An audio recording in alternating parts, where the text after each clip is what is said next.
Imaginez l'impensable. Après des mois de tensions croissantes en Ukraine, le président russe Vladimir Poutine prend une décision qui change tout. Confronté à une défaite militaire potentielle et à la pression intérieure, il a recours à la tactique d'escalade ultime, celle qu'il a déjà menacé d'utiliser plus de 50 fois. En fait, il a menacé d'utiliser des armes nucléaires, pour la première fois même avant le lancement de l'opération militaire spéciale, en 2022. Mais Poutine et le reste du monde savent que cet acte unique franchirait une ligne qui ne peut pas être franchie en sens inverse. L'OTAN réagirait probablement par une déclaration de guerre pure et simple contre la Russie, et cette dernière ne pourrait pas la gagner de manière conventionnelle. Alors, plutôt que d'attendre une riposte inévitablement plus grave, Poutine décide de frapper le premier. Il lance une attaque nucléaire coordonnée contre les États-Unis et les principaux alliés de l'OTAN. Ce qui s'ensuit n'est pas un conflit prolongé, mais la guerre la plus rapide et la plus dévastatrice de l'histoire de l'humanité. Le temps entre le premier lancement et la dévastation mondiale, moins de 2 heures. Voici comment une guerre nucléaire se déroule, minute par minute. À T-15 minutes, Poutine est assis dans son bunker de commandement souterrain sous le Kremlin. La guerre en Ukraine a atteint un tournant critique. Les forces ukrainiennes, soutenues par des armes occidentales avancées, ont repoussé les troupes russes sur plusieurs fronts. Les conseillers militaires de Poutine lui présentent ce qu'ils appellent des options nucléaires limitées. Une seule arme nucléaire tactique, probablement d'une puissance ne dépassant pas 10 kilotonnes et légèrement plus petite que celle larguée sur Hiroshima, pourrait anéantir la résistance de l'Ukraine et choquer l'OTAN au point de la pousser à négocier. Il a 2 options. Frapper directement à la gorge et tenter de toucher Kiev et le gouvernement ukrainien, laissant le reste du pays désorganisé sans son commandement suprême. Ou bien, l'arme tactique pourrait être utilisée sur une cible plus petite comme Kharkiv, Dnipro ou Zaporizhia, des endroits que la Russie n'a pas réussi à occuper au cours des 2 dernières années. La première option pourrait même permettre à Poutine de gagner la guerre d'une certaine manière. Avec le gouvernement ukrainien en ruine, la Russie pourrait soit intervenir rapidement et essayer de terminer le travail par des moyens conventionnels. Même si l'OTAN déclare une guerre conventionnelle, Poutine pourrait simplement se retirer et suggérer que l'OTAN a été le véritable agresseur depuis le début. Une propagande qui sera avalée par la population russe et ses alliés comme la Chine et l'Inde. La deuxième option prouverait au monde que ces menaces ne sont pas vaines, et que la Russie mérite vraiment d'être l'une des superpuissances militaires mondiales. Face à une nouvelle escalade et à l'arrivée de plus d'armes nucléaires, l'Ukraine serait pratiquement forcée de capituler ou de demander une réponse internationale. Mais quelle que soit l'option, il sait ce qui va se passer ensuite. Au moment où cette ogive explose, la Russie sera en guerre avec l'OTAN, et dans le calcul de Poutine, la seule façon de survivre à cette guerre est de s'assurer que l'OTAN ne puisse pas riposter. Poutine choisit l'une des options et autorise la frappe. À T-1 minute, une arme nucléaire tactique explose près de ou dans Zaporizhia, vaporisant une brigade blindée ukrainienne et créant un champignon atomique visible depuis l'espace. Les détecteurs de radiation à travers l'Europe enregistrent immédiatement la détonation. En supposant que l'arme utilisée soit une bombe nucléaire de 10 kilotonnes, l'explosion incinère pratiquement tout dans un rayon de 800 mètres. Plus loin, les personnes situées dans un rayon d'1 mile subissent de graves brûlures, ainsi qu'une exposition mortelle aux radiations. Les bâtiments s'effondrent, sous d'importants dégâts structurels, et les premiers intervenants sont placés en état d'alerte maximale pour secourir et soigner les survivants lorsque la fumée se dissipe. Le rayon des dégâts plus légers, si l'on peut les appeler ainsi, s'étend sur plusieurs kilomètres à partir du centre. Une minute auparavant, la ville de Zaporizhia comptait environ 700 000 habitants. Une arme tactique provoque des dizaines de milliers de morts dans la zone d'explosion. Tous ceux qui restent dans la ville sont évacués. En quelques minutes, les lignes de communication sécurisées entre Kiev, Washington, Londres, Paris et Berlin bourdonnent de confirmation que la Russie a franchi le seuil nucléaire. Vladimir Poutine observe la réaction mondiale se dérouler depuis son centre de commandement. Il se tourne vers le ministre de la Défense, Andreï Beliassov, et donne l'ordre qui va bouleverser la civilisation humaine. Lancez tout. Le système de commandement nucléaire russe, connu sous le nom de Main Mort, ou périmètre, entre en action. Conçu pendant la guerre froide pour garantir une riposte nucléaire, même si la direction soviétique était éliminée, le système commence sa séquence de lancement. À travers l'immense territoire russe, 400 missiles balistiques intercontinentaux dans des silos souterrains reçoivent des codes de lancement cryptés. Les lanceurs Topol M-Mobile, cachés dans les forêts et dispersés à travers 11 fuseaux horaires, commencent leurs préparatifs finaux. La flotte de sous-marins nucléaires russes, les bâtiments de la classe Boraï transportant 16 missiles Bulava, reçoivent chacun l'ordre de faire surface et de tirer. La liste des cibles de Poutine est précise et dévastatrice. Aux États-Unis, il vise le Pentagone, le North American Aerospace Defense Command, ainsi que les champs de missiles dans le Montana, le Wyoming et le Dakota du Nord. Au Royaume-Uni, Les principales cibles sont la base navale de Faslane et les installations gouvernementales à Londres. En France, les cibles comprennent la base de sous-marins nucléaires de Brest et le quartier général des forces stratégiques. En Allemagne, ils visent la base aérienne de Ramstein et divers centres de commandement de l'OTAN. Parmi les autres cibles probables figurent la nouvelle base de l'OTAN en Roumanie, ainsi que les sites d'armes nucléaires américaines aux Pays-Bas, en Belgique et en Italie. L'objectif ici n'est pas la conquête, mais la décapitation. Poutine veut éliminer la capacité de l'OTAN à réagir avant qu'il ne réalise ce qui se passe. À T plus 0 minutes. Seulement 60 secondes après que Poutine ait donné les ordres, les premiers missiles balistiques intercontinentaux russes s'allument dans leur silo. Le lancement est détecté presque instantanément. Le système infrarouge spatial américain, ou les satellites SPIRS positionnés à 22 000 miles au-dessus de la Terre en orbite géosynchrone, enregistrent les signatures chaudes des gaz d'échappement des fusées. En quelques secondes, les systèmes automatisés de la base de la Space Force de Peterson, au Colorado, reçoivent l'alerte. Le message est simple et terrifiant. La Russie a lancé plusieurs missiles balistiques intercontinentaux, et ils ont entamé la première phase de leur vol sur une trajectoire suborbitale autour de la Terre. À T plus 2 minutes, un appel parvient au président Donald Trump dans le bureau ovale. En raison du décalage horaire, un lancement en début d'après-midi en Russie fait qu'il est matin à Washington District de Columbia. La voix du commandant du North American Aerospace Defense Command est calme, mais urgente. Monsieur le Président, nous avons confirmé des lancements de missiles balistiques intercontinentaux depuis plusieurs sites à travers la Russie. Le temps estimé avant l'impact sur les États-Unis continentaux est de 28 minutes. Nous considérons cela comme une première frappe coordonnée. Donald Trump a l'autorité d'ordonner une riposte nucléaire, selon la doctrine du lancement sur alerte. Il n'a pas besoin de l'approbation du Congrès, il n'a pas besoin de consulter les alliés. La mallette d'urgence présidentielle, aussi appelée la valise nucléaire, ou la mallette contenant les codes de lancement américains, lui est immédiatement apportée. Le président doit maintenant décider s'il va mettre fin à la civilisation telle que nous la connaissons. Et il lui reste moins de 28 minutes. À T plus 4 minutes, une menace plus immédiate émerge des profondeurs. Les sous-marins russes de la classe Borei, positionnés à seulement quelques centaines de kilomètres des côtes américaines, commencent à lancer leurs missiles Bulava. Ces missiles balistiques, lancés depuis des sous-marins, ou missiles balistiques lancés depuis un sous-marin, n'ont besoin de parcourir que 1200 miles au lieu de 6000 à 10 000 pour atteindre la terre ferme. La proximité signifie également que le temps de vol jusqu'à Washington District de Columbia est fortement réduit. À la base de la force spatiale Peterson, l'évaluation de la menace est mise à jour en temps réel. 150 missiles balistiques intercontinentaux, lancés depuis des silos russes, 64 missiles balistiques, lancés depuis des sous-marins. Les cibles estimées comprennent des dizaines de villes américaines et d'installations militaires, ainsi qu'une douzaine d'autres cibles à travers l'Europe. Les missiles balistiques intercontinentaux en direction de l'Europe auraient besoin d'environ 10 minutes supplémentaires avant de passer à la troisième phase et de commencer à déployer leurs ogives. Les missiles balistiques lancés depuis des sous-marins ont à peu près le même compte à rebours. Mais attendez, les États-Unis n'ont-ils pas un moyen d'essayer d'abattre les missiles avant qu'ils n'atteignent le territoire américain? En théorie, oui, il y a le système de défense en phase intermédiaire des États-Unis, ou Ground-Based Mid-Course Defense. Essentiellement, le Ground-Based Mid-Course Defense utilise un missile plus petit qui suit ses cibles de façon autonome grâce à un ensemble de capteurs. Si les missiles Ground-Based Mid-Course Defense sont déployés quelques minutes après que les missiles balistiques intercontinentaux ont été signalés comme ayant atteint la deuxième phase de vol suborbital, ils entreraient eux-mêmes en vol suborbital pour les intercepter. Mais à l'échelle et à la vitesse impliquée dans le vol balistique, aucune prouesse technologique ne garantit la certitude.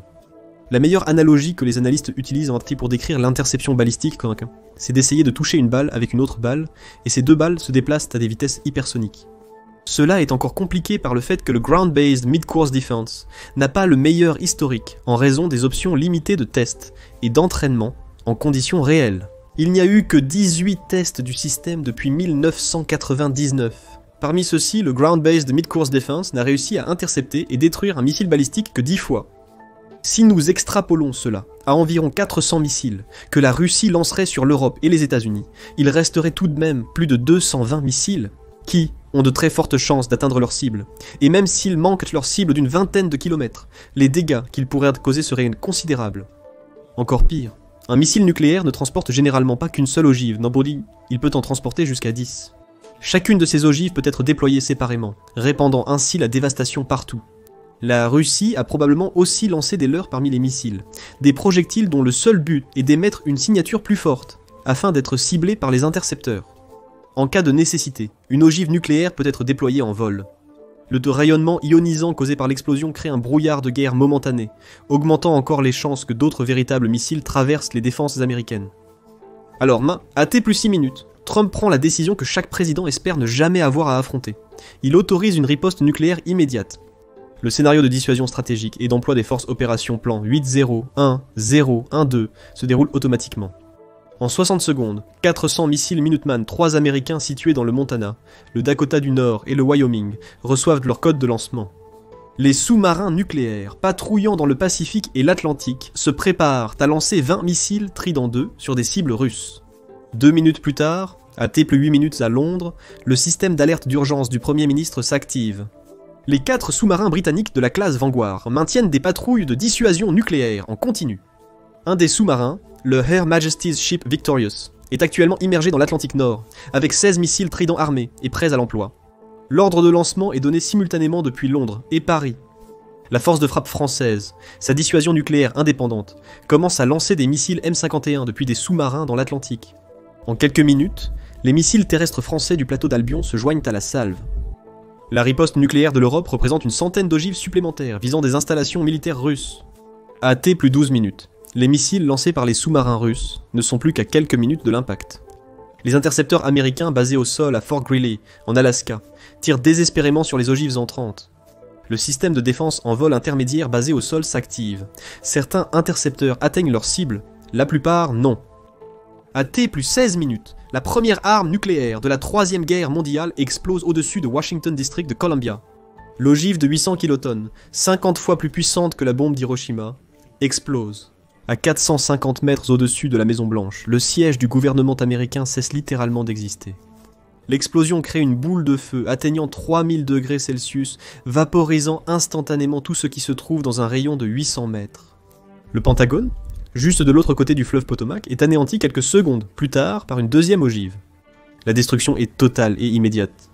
Au cours des 15 minutes suivantes, des ogives russes explosent à travers l'Amérique avec une précision d'horloger. La base navale de Norfolk, qui abrite la flotte de l'Atlantique américaine, est effacée par une explosion de 100 kilotonnes. La base aérienne d'Offutt, dans le Nebraska, qui abrite le quartier général du commandement stratégique, est éliminée. La base aérienne de Malmstrom, dans le Montana, qui contient au moins 50 silos de missiles Minuteman, est détruite avant qu'ils ne puissent être lancés. À New York, une ogive visant le chantier naval de Brooklyn explose dans le sud de Manhattan. 8 millions de personnes ont 30 secondes pour comprendre leur destin avant que l'onde de choc ne les atteigne. Le nombre de morts augmente de façon exponentielle. Les premières estimations suggèrent qu'une attaque à grande échelle contre les villes américaines les plus peuplées pourrait provoquer des millions de morts à cause de l'explosion et des incendies qui en résultent. Au même moment, les missiles russes atteignent des cibles européennes. Le quartier financier de Londres disparaît, alors que des ogives s'abattent sur la capitale britannique. L'onde de choc rase tout, de Westminster à la Tour de Londres. À Paris, un missile visant le palais de l'Élysée manque sa cible de 5 km et explose au-dessus de Montmartre. L'incendie qui s'ensuit dévore 30 km² de la ville. Le port de Hambourg, plus grand centre logistique de l'OTAN en Europe du Nord, est anéanti par une ogive lancée depuis un sous-marin en mer Baltique. Trump ne fait guère mieux en essayant de sauver des vies. Le continent tout entier ne dispose pas d'un système d'interception fiable. Seulement un plan de dissuasion qui a manifestement échoué, et un arsenal 5 fois plus petit que celui de la Russie. À T plus 24 minutes, les missiles Minuteman américains, lancés 18 minutes plus tôt, commencent à atteindre leur cible à travers la Russie. Cependant, en raison des opérations américaines interdisant l'utilisation d'armes nucléaires sur les centres civils, les cibles sont purement stratégiques. Le premier impact détruit le cosmodrome de Plozetsk, éliminant la capacité de la Russie à lancer des satellites de reconnaissance. La base navale de Severodvinsk, où sont construits les sous-marins nucléaires russes, disparaît sous une explosion de 335 kilotonnes. Tout ce qui ne se trouve pas dans un abri nucléaire dans un rayon de 5 km est réduit en miettes. Mais les frappes américaines les plus dévastatrices visent directement l'arsenal nucléaire russe. Les lanceurs de missiles mobiles cachés dans les forêts de Sibérie sont repérés par un satellite et éliminés par des frappes de précision. Les silos souterrains de la péninsule de Kola et à travers le continent russe sont détruits avec une précision et une impunité absolue. À T plus 35 minutes, la première phase des dégâts est accomplie. Si la Russie et les États-Unis s'engagent tous deux à utiliser toutes leurs armes nucléaires avant que l'autre ne puisse les détruire, nous faisons face à 3400 ogives nucléaires explosent ou sont détruites à travers l'hémisphère nord. Les silos à missiles russes sont vides. Poutine se cache probablement quelque part dans un bunker. Les centres de commandement et de contrôle américains ne sont plus que des cratères fumants. Des villes à travers l'Europe et les États-Unis sont en flammes, avec des millions de morts et encore plus de personnes en train de mourir. Puis vient le coup de grâce. Les derniers missiles lancés par sous-marins de la France explosent au-dessus de la péninsule de Kola, éliminant le quartier général de la flotte du nord de la Russie. Les derniers missiles Trident britanniques détruisent la base de la flotte du Pacifique à Vladivostok. L'échange nucléaire est effectivement terminé en moins d'une heure après le lancement de la première arme nucléaire sur l'Ukraine. Mais la mort ne fait que commencer. 2 heures après l'attaque, alors que les champignons atomiques s'élèvent au-dessus d'une douzaine de villes, l'ampleur de la dévastation devient évidente. Le nombre estimé de victimes d'une frappe à petite échelle, qui cible principalement des objectifs militaires plutôt que de grandes zones peuplées, s'élève à environ 15 millions. Les impulsions électromagnétiques, provoquées par des détonations en haute altitude, ont détruit les systèmes électroniques sur de vastes zones. La civilisation moderne, dépendante des réseaux informatiques, du Global Positioning System et des réseaux électriques, commence son effondrement lent mais pratiquement assuré. Mais les armes nucléaires ne tuent pas seulement par l'explosion et la chaleur. À T plus 6 heures, la maladie des radiations commence, faisant des victimes parmi ceux qui ont survécu aux explosions initiales. Les hôpitaux, eux-mêmes endommagés ou détruits, ne peuvent pas faire face à des centaines de milliers de victimes des radiations. Les incendies continuent de faire rage, sans contrôle dans les villes endommagées. Les conduites d'eau brisées laissent les pompiers impuissants face aux flammes. Les zones proches de l'explosion émettent des radiations mortelles, empêchant toute opération coordonnée des premiers intervenants. Plus inquiétant encore, les champignons atomiques issus de centaines de détonations nucléaires commencent à apparaître dans la haute atmosphère, formant un voile radioactif qui commence à se répandre à l'échelle mondiale. Les explosions dispersent également de la suie, rendant la respiration de l'air dans les villes potentiellement mortelles. Les estimations de l'université de Princeton concernant les victimes potentielles après quelques heures atteignent jusqu'à 34 millions. Et même cela suppose une guerre à plus petite échelle. À ce stade, on peut pratiquement dire que la guerre est terminée, mais il n'y a pas de vainqueur. 3 jours plus tard, le monde regarde avec horreur alors que les images satellites révèlent l'ampleur de la destruction. Les marchés financiers s'effondrent lorsque les investisseurs réalisent que l'économie mondiale est en chute libre. Les chaînes d'approvisionnement dépendantes de la production américaine et européenne s'arrêtent immédiatement. La Chine ferme ses frontières et commence à constituer des stocks alimentaires d'urgence. L'Inde mobilise son armée pour empêcher les flux de réfugiés. Les nations sud-américaines déclarent leur neutralité et commencent à rationner le carburant. 2 semaines plus tard, les immenses incendies qui ravageaient les villes bombardées commencent à s'éteindre. Mais ils ont déjà injecté 150 millions de tonnes de fumée et de suie dans la stratosphère. Ce carbone noir absorbe la lumière du soleil, l'empêchant d'atteindre la surface de la Terre. Les exportations de céréales de l'Ukraine et de la Russie, qui nourrissaient 400 millions de personnes dans le monde, ont pratiquement cessé d'exister. L'approvisionnement alimentaire mondial, déjà perturbé par l'effondrement des réseaux de transport, subit son premier choc majeur. Les réserves mondiales de céréales, normalement suffisantes pour 75 jours, commencent à atteindre un niveau dangereusement bas. À T plus 6 mois, les températures de surface mondiale ont déjà commencé à baisser, et le changement est perceptible. Les régions agricoles du Midwest américain et des plaines européennes subissent des pertes de récolte en raison de la baisse des températures et d'une réduction immédiate du rayonnement solaire. Les saisons de croissance dans l'hémisphère nord ont diminué de 40 jours. Les rendements agricoles mondiaux ont chuté de 60%.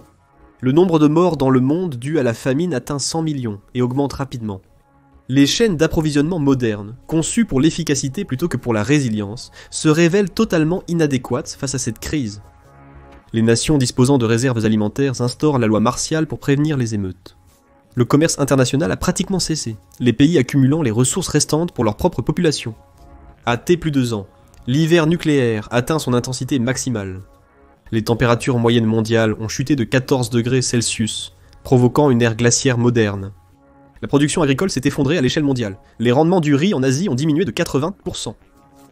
La production de blé dans les régions survivantes a chuté de 90%. Même les cultures résistantes, comme les pommes de terre, échouent dans ce climat modifié. Le bilan final des morts devrait avoisiner les 5 milliards, alors que les gens meurent de faim et que l'hémisphère sud tente de se relever. L'hiver nucléaire se dissipe progressivement, prenant environ une décennie pour que la température moyenne et les niveaux de rayonnement solaire reviennent à ceux d'avant-guerre. Mais la civilisation industrielle moderne s'est complètement effondrée à ce stade. Les chaînes d'approvisionnement complexes qui produisaient tout, des puces informatiques aux produits pharmaceutiques, ont disparu. Des pays comme l'Inde et la Chine, qui avaient besoin d'importations alimentaires importantes pour survivre, ont perdu une grande partie de leur statut de leader du monde moderne. L'Australie, de l'autre côté du globe, est confrontée à un hiver nucléaire similaire, et s'est néanmoins pratiquement transformée en phare pour le monde post-nucléaire. Avec des approvisionnements alimentaires relativement indépendants provenant de l'océan, ainsi qu'un réseau de transport et de technologies solides, le pays pourrait être en mesure de s'imposer comme une puissance mondiale. L'hiver nucléaire pourrait rendre les saisons de culture en Australie plus favorables au blé, qui est difficile à cultiver là-bas dans des conditions normales. Et cela pourrait compenser le manque de commerce alimentaire mondial. Cependant, le pays n'est pas indépendant en carburant. Il dépend plutôt de l'importation de pétrole et de gaz. Et devine où sont passés les pays qui étaient les plus grands exportateurs de carburant ? Exactement, ils sont partis en fumée. Même dans ce cas, les survivants font face à une planète où des zones radioactives restent inhabitables pendant des décennies et s'étendent à travers les pays les plus avancés du monde. Les dommages génétiques causés par l'exposition aux radiations affectent des générations et la biodiversité s'est effondrée alors que les écosystèmes s'effondrent pendant l'hiver nucléaire. Bien sûr, ce scénario est purement fictif, car aucune des deux parties ne semble jusqu'à présent assez nihiliste pour déclencher une guerre nucléaire à grande échelle. Au lieu de cela, cette hypothèse illustre la folie fondamentale de la guerre nucléaire. Contrairement aux guerres conventionnelles qui peuvent être menées, gagnées ou perdues, une guerre nucléaire entre grandes puissances n'a pas de vainqueur. Si la Russie décidait de déployer une arme nucléaire tactique en Ukraine, il est bien plus probable qu'elle le ferait uniquement pour forcer l'Ukraine à capituler. Cela obligerait probablement l'OTAN à répondre par une guerre conventionnelle. La Russie se retirerait alors, perdant la guerre en Ukraine et ramenant le monde au statu quo. Jusqu'à présent, seules 2 armes nucléaires ont été utilisées pour détruire des villes dans l'histoire, et il en existe encore davantage aujourd'hui. Les systèmes de lancement sont opérationnels, les structures de commandement sont en place. Tout ce qui empêche ce scénario, c'est la rationalité continue d'une poignée de dirigeants mondiaux et l'absence d'une seule erreur de calcul catastrophique.